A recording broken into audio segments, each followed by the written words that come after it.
Est-ce que tu as déjà remarqué que lorsque tu répètes 10 fois à ton enfant quelque chose comme viens à table, mets tes chaussettes, range tes jouets, ça ne sert à rien? Eh bien, je t'annonce une bonne nouvelle, c'est tout à fait normal parce que quand on répète une consigne encore et encore, le cerveau de l'enfant finit par la classer dans un endroit qui s'appelle bruit de fond.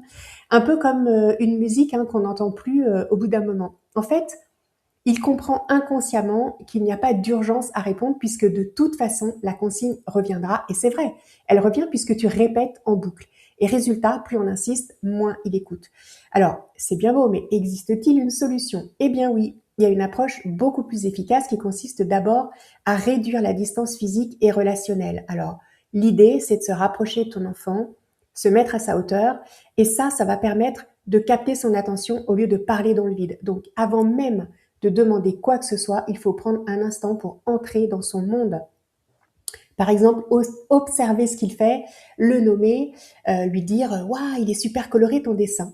Pourquoi? Parce que montrer de l'intérêt, ça crée une connexion. Et quand cette connexion est là, le cerveau est beaucoup plus disponible pour coopérer.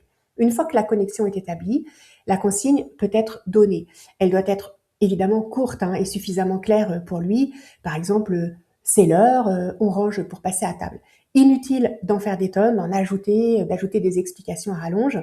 Et si la transition reste difficile, tu peux accompagner physiquement, par exemple, avec douceur, mais toujours fermeté. Une main posée sur lui, une présence, une phrase calme pour guider l'action, sans répéter ni hausser la voix. Et si malgré tout ça bloque encore, eh bien là tu sors ta carte secrète, le jeu. Tu transformes la consigne en défi, en mission. On fait la course jusqu'à table. Je parie que tu peux pas mettre ton pyjama avant que je compte jusqu'à 10. Le jeu, c'est le langage naturel de l'enfant. Ça court-circuite la résistance. Ça transforme l'obligation en aventure. Évidemment, ça reconnecte instantanément. Les enfants n'écoutent pas parce qu'on répète plus fort. Ils écoutent parce qu'on va les aider à passer d'un moment à un autre avec lien, avec cohérence, avec sérénité. Alors, si tu as l'impression de passer tes journées à répéter, négocier, crier, culpabiliser aussi, eh bien télécharge mon guide, il est quelque part autour de cette vidéo, il va vraiment t'aider, fais-moi confiance.